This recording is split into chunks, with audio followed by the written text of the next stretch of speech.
cared for.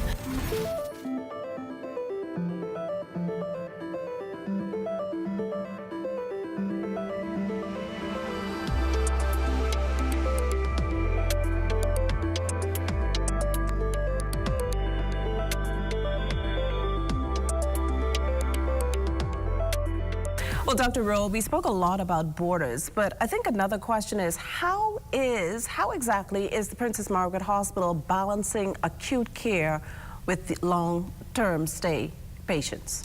Well, it's a daily balance. You know that the hospital, post-COVID, has been full almost every day. You know, our bed is normally 405 beds. But we have had to open several virtual wards. So virtual wards mean where you have a space identified, where you are able to repurpose to be able to attend to patients. And so we've never been very low at that level. And so to be able to balance the acute care as well as those persons staying post-acute who are being stabilized before they can go home, then you have another layer of care that you have to provide for, which are the persons who have remained in hospital that really should be home. And so every day, persons like the principal nursing officer and the hospital administrators and all of the support team have to really balance out where the staff will go. And on top of that, we know the challenges that we have in healthcare globally that relates to nursing, physician, and support staff shortages.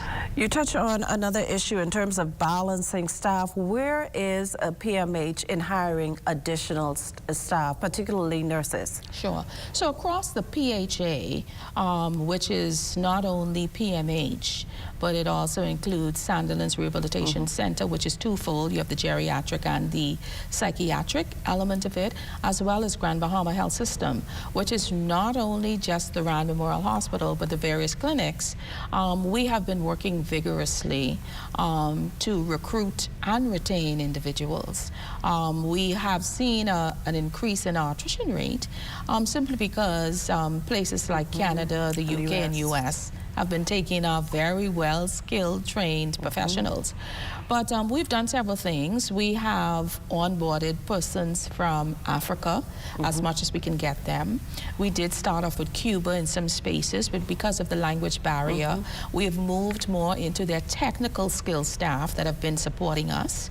However, we had done a massive recruitment exercise with the hopes of filling some of the gaps through Cuba with some very skilled individuals, but that is also on pause because of the concerns with the US. And so we make no movement until that has been cleared.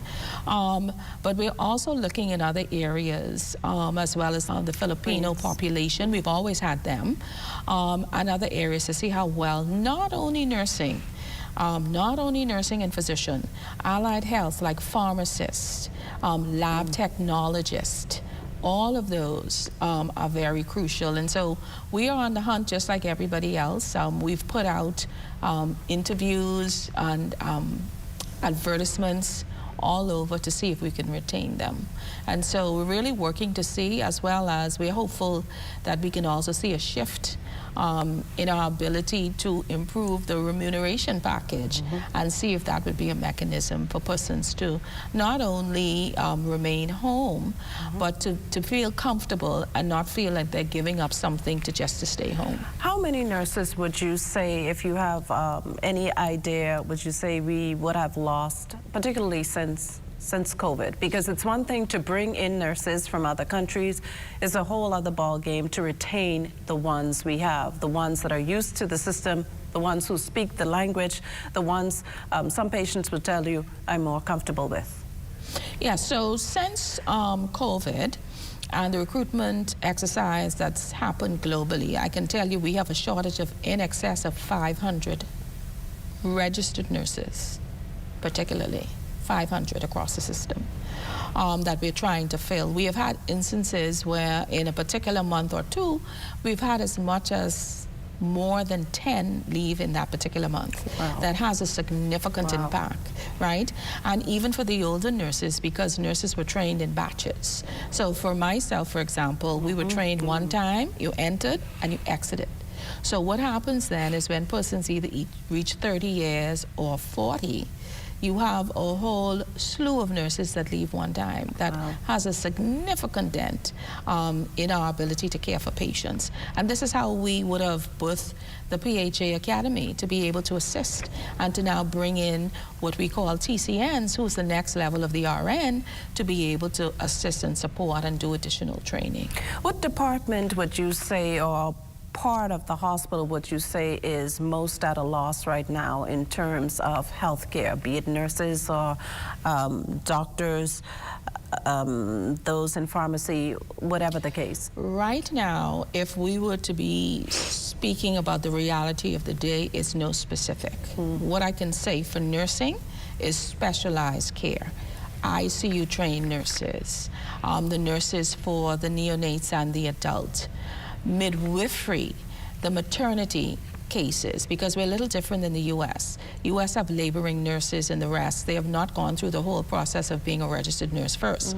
Their focus was on that. But in the Bahamas, we are trained where we do the registered nurse, and then it's a post-basic training. So that takes up time. We've just had a class that graduated a few years ago, and we now have a class in to fill that void. So the specialized nurse, the pediatric nurse, the renal nurse, right, for dialysis, the specialized care is what you need, because you can always find a generalist if you do. But right now we need specialized nurses, and we're now building training modules to be approved by NACOB to ensure that we can continue that through the academy, but as well as in medicine, those specialized. Internal medicine right now is taking a hit to be able to care for those patients. And the majority of the patients that come into hospital have medical conditions. So we see that as well. But the laboratory, as well as pharmacy and biomedical, they are crucial areas. So we see it all over healthcare, but it's really those specialized grouping where we have the most issues. You've come up through the ranks. You speak of a remuneration package being improved.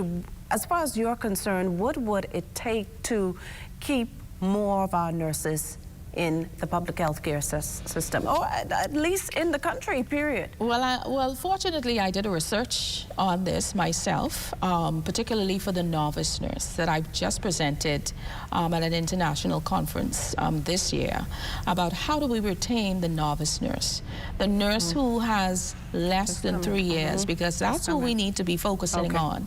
The data supported it was threefold. It was not necessarily remuneration first. It was working conditions, so infrastructure, the ability to get additional training instead of waiting and doing what they call old school, like you have to work 3 years before you give me a scholarship to advance. So we need to talk about that. If most persons are not going to stay in the system 30 years and 40 years like we did, well, can we change the script now and bond them, which we do, and allow them to do early training to be able to support, right? So they spoke about education, they spoke about conditions of work, infrastructure, and they also spoke about leadership, improving the way that they manage and treat us as young ones.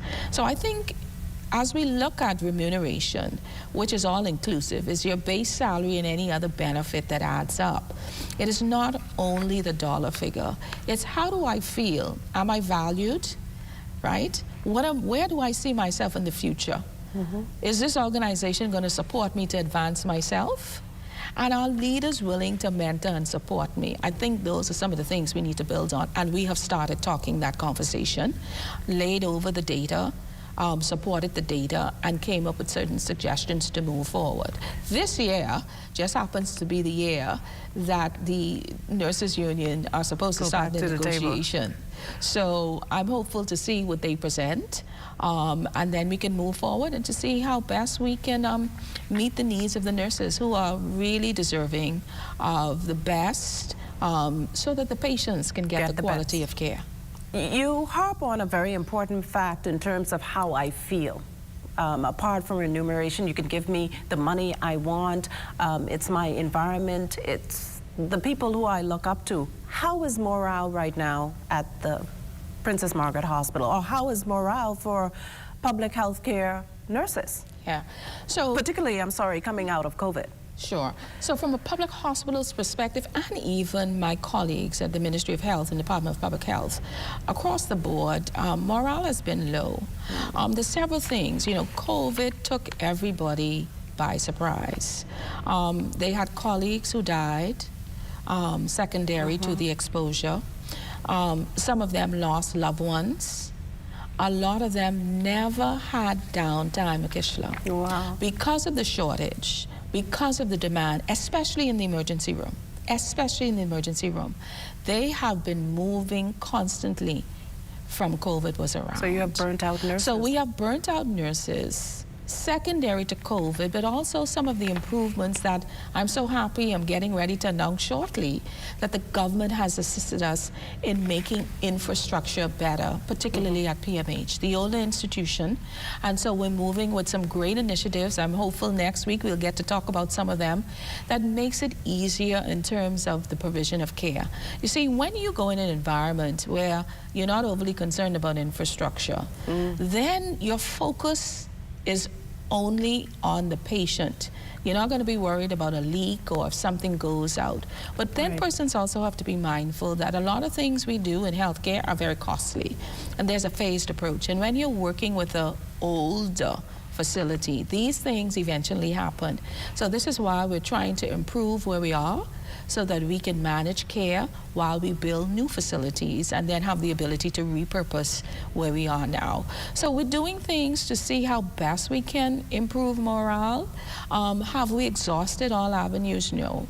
We've put together spaces where persons could go and speak to psychologists and stuff if they need it. We've had meetings. I've also had training with leaders talking about how they treat people, etc. We've rebranded, and one of the first things we put in there, the first P, because we talk about several P's in our rebranding, right? The first P is people. And I always remind leaders is that as we care for patients, we also have to care for staff because they're the people as well. And so we're really trying to do our best. I think we need to work a little more to make it happen. But morale is not to the top. It's not to the top, and it's various reasons, and we're working to see how best we can to meet the needs of our people.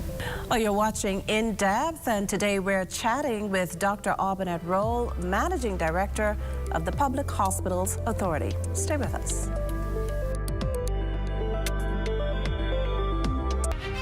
Join us each Sunday at 5 p.m. and Tuesdays at 2:30 p.m. for Legends, the Untold Story, here on the ZNS Television Network.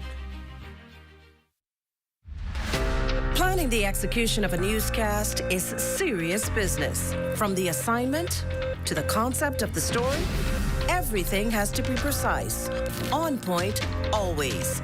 The Bahamas Tonight, the National Report, is your trusted news service. We get it right the first time. Our preparation for you each night is done with care, knowing that our voices will reach you on 700 islands and keys with unquestionable accuracy. It gives me great pleasure each night to say, welcome to the Bahamas Tonight, the National Report. I'm your national anchor, Macushla Pinder. This Sunday, November 9th, we pause to remember. We honor the brave Bahamian men and women who served with courage, who gave with love, and who sacrificed for freedom. Join the British Legion Bahamas branch for the Remembrance Day service. Broadcast live from 11 a.m. to 1 p.m. on ZNS TV. We will remember them. What does disability look like? In a busy airport terminal? At the check-in counter? At security checkpoints? Or even in baggage claim? Passengers with hidden disabilities often go unnoticed. Globally, 1 in 7 persons have some form of a disability. 80% of those disabilities are non-visible. In an airport environment, workers are often unaware of hidden physical, mental, or neurological disabilities that some passengers live with. This can lead to frustration and a less than ideal travel experience. So, how do we make the invisible more visible? At LPIA, we've implemented the Sunflower Lanyard program. The lanyards are visual cues for airport workers to immediately identify passengers who might need additional assistance. NAD is teaming up with the National Commission for Persons with Disabilities and key stakeholders at LPIA to launch the internationally recognized initiative. We're joining more than 180 airports and 26 countries already in the program. NAD is the first organization in the Bahamas to recognize the Sunflower Initiative. It's a way to show our continued commitment to making LPIA a safe, welcoming, and inclusive airport for all. Passengers needing to secure a free Sunflower lanyard can email sunflower@nas.bs or call 1242-397-8600. For more information, visit www.nassauLPIA.com.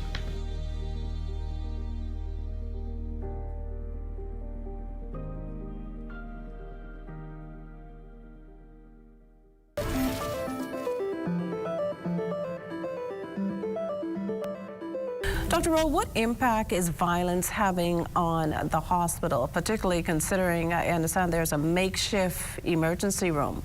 Yes. How are you handling that? Yeah. Oh, it's very difficult. You know, I just met with my emergency team yesterday as we move to prepare for our move into the new emergency room. And I know the public may be saying, oh, I've heard this over and over. But I can tell you, we have made steady progress and we are there. All systems are in. We are now in test mode. And we're talking about how we're moving in that phase approach. So listen, I need the community to believe me that before the end of November, we will be there. But to get back to your question, though, because we are in a makeshift, meaning we had to move from the original location to prepare it for this new emergency room, it's very tight. Everybody is there. Everybody's sharing one space, and it's very difficult. And so it's very difficult even when you get the gunshot victims or persons who would have been in road traffic accidents related to criminality and all of the elements. It's very difficult because what you now have to do is you have to stop attending to those patients and deal with the more critical ones, right? That is the priority. That's emergency room, right? And so there is a chart or a process that's used. It's called an emergency severity index, or that they use to determine what are the emergencies and what are critical. Those persons then, not only do they have to stop and deal with those patients, then the majority of them have to go to the operating room for some surgical intervention, right? And so you have the movement of persons, and then, so you now get a lot of complaints. People say they're waiting long. Too long. Right, I got one of those last night. Not a rude complaint, but a very real complaint. But when I looked into it, they also had two codes. When two persons came in who had stopped. So what that means is the team's priority now shifts to that, and then you have to come back. So between the volume of patients that are coming in, compounded now with the violence, the movement, the small space, is very compounding. And so not only do the staff feel it, but the patients who are waiting for care too feel it. There's a significant impact. How are you dealing with that human resource problem where a patient coming in is saying, we're waiting too long at the Princess Margaret Hospital to even be served, let alone get a bed? And it's not a new problem, considering. Yeah, that's not a new problem. You know, the average wait for emergency room, if you look at it globally, is anywhere around 4 hours. It doesn't mean that patients should be sitting for 4 hours, and this is why we have persons trained in what we call triage. That's why you see somebody, you lay over your complaints, an assessment is done, sometimes just a verbal assessment based on what you say, and sometimes there's a touch assessment to that, and then they determine, you know, which queue you go in terms of the level of care. Is it something that needs to happen now? Do you have the ability to wait, or do we have to now call somebody for further consultation? The wait is there, but we've been building some stuff. We've just developed what we call our patient experience department, and so we're building that out. So the intent is to have persons moving around, helping, being that middle person to have the communication between the physician and the family member and the patient so that we can alert them on what's going on. So we're really trying to work with it. We have also looked at the data with the level of complaints. We're not sleeping on that. We see what the complaints are: attitudes, behaviors, poor communication, being felt that I'm not around. We're looking at that, and we're really trying to see how best we can improve that. So we have a team that has just onboarded. We now have a deputy director of patient experience, and we're now building out that process from concierge all the way down to persons on the actual ward with patients, and those persons being assigned or zoned in those areas. So you're building relationships with persons, and then we're trying to improve it. We're trying to improve the entire image of healthcare. Will it happen in a day? No. But will we continue to work and peck at it? When you have almost 4,000 employees, everybody have their own personality. Right. You have to be cognizant of that. Healthcare is big business, but keeping healthcare going is, I would think, an even bigger financial burden. How is PHA managing financial sustainability amid rising health costs? Everywhere you go, people saying, you know, some people would tell you, well, I can't pick up these pills because I have no money. I can't go to the hospital. I have no money. Yeah. How is the PHA balancing that? So that's a great question. The first thing I want to say is healthcare is expensive, whether it's public or private, okay? When we get new technology, it's expensive, not only to procure, but to maintain, okay? So that's cost. I think there is a perception throughout that healthcare is free. Healthcare in no place is free. Now, access to healthcare should not be burdensome. Everybody should have access to health care. It doesn't matter where you are. It doesn't matter where you're from. Once you present, we are to care for you in a public space. That's a given. Now, persons sometimes would say that they don't have the money, and I want to dismiss it. If you don't have the money, it shouldn't be a barrier for you to receive. Now, there are some spaces like oncology, etc., where that has always been at cost. Oncology drugs are very expensive. But when we're talking general care, if you don't have it, we ask you to go to the business office to talk about how you'd be able to pay it off. But you should not be denied care and or treatment related to it. Now, there are some instances when you come and you have some of our equipment aren't working, but we also have built partnerships on the outside where we contract with spaces and then we pay them to deliver that care that we can't do. We see it sometimes, particularly in our diagnostic spaces that relate to CT scans and MRIs. Until we reach the level where we actually have an MRI for ourselves, then we partner with persons outside that you go and then we pay them. So they become a vendor for us to provide that service. Do we get it all right all the time to tell patients? No. And every day we're encouraging persons to really educate the public about what is available to them. And so that's what's important. But healthcare is very expensive. Everybody wants top-level technology, but it takes time. We're now trying to look at technology across that is standardized, that also helps us in terms of our maintenance process, and also to ensure that we're getting good reviews on the products that we're buying, so that we could at least have them for the life cycle for which the manufacturer says they should be utilized for. So it's very expensive. We've gotten support from the Ministry of Finance to do a lot of the work that is being done. But I also want people to note that there is a significant delay on some of the things because of the demand post-COVID. Right? And then a lot of things we just have to wait for fall in line because we're outside the parameters of the U.S. as well. And so there are a lot of barriers to things going on. Moving forward, you speak of technology, you speak of, we spoke of, in terms of hiring more nurses, healthcare workers.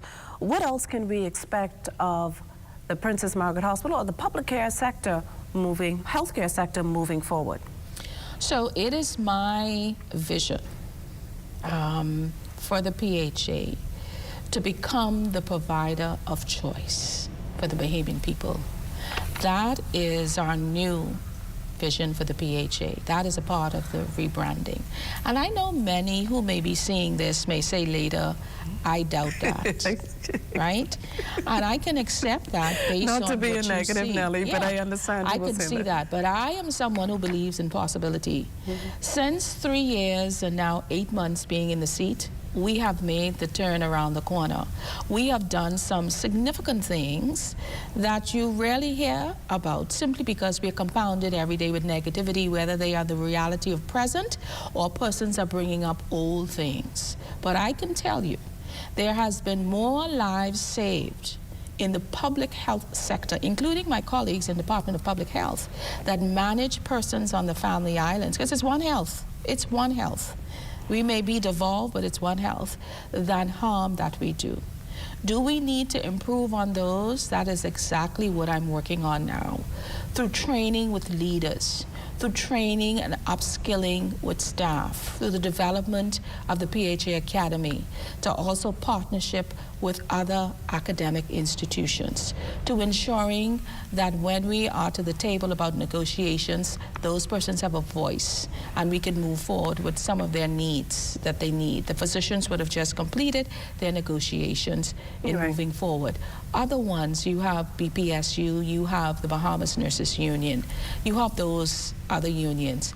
What I am looking for is a better health care. I was out of public sector and I came back with one purpose, to help the Bahamian people, but second to that was to ensure that when I reached the age of no longer being able to either afford or have health insurance, I feel comfortable knowing that we have developed the place sufficiently that I can get the quality of care that I need. So I am very hopeful with the repairs of the Princess Margaret Hospital, the continued upgrades at Grand Bahama Health Services and Sandilands, including the new facility at the Freeport Health Campus, the new facility that is proposed for New Providence, that the Bahamian people will get a product, not only a place and an infrastructure that looks good, but the attitudes of the individuals working there will shift. That is my hope. I may not be there for the end, but I am definitely prepared to continue up to my season ending. Keeping with that whole thread of hope, what would you like to say to those out there considering the nursing profession or those considering leaving? Yeah, so my colleagues, you know, I'm privileged to say that because I am a nurse. I want to encourage you that it may look bleaky now. There are going to be days when you really don't want to come. You really don't. The patient has upset you. Your colleagues have upset you. Management may have upset you. But I want to encourage you that there are individuals out there that are dependent on both you and I. I want to encourage you to hold the faith. If things are not working well, please let your voice be heard. Let's see how best we can fix it. If there is a decision for you to move, I would encourage you to have those conversations up front with someone you trust. Because I've also seen Macushla, persons who have left thinking it's greener and better, who are now returning. And we're welcoming them back because we need persons in the profession. But I want to encourage you to think carefully about your decision. Sometimes it's just the area that you're in. It may be a move. Have the level of discussion, but we need you out there. Health care is not going anywhere, just like education and national security. Those three functions will always remain in a country. We need you. And so as much as I can support you in the seat that I sit, to be the voice for nurses, but the voice for healthcare overall, I just want to encourage them to hold the faith. I see the change. I see the change coming. I see the support. Most importantly, we need you here in the Bahamas.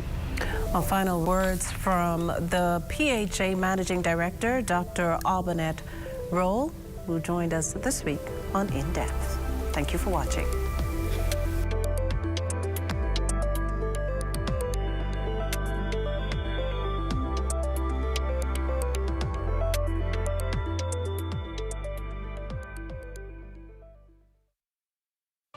At Bahama Boulevard, I'm Sean Innes. This is ZNS.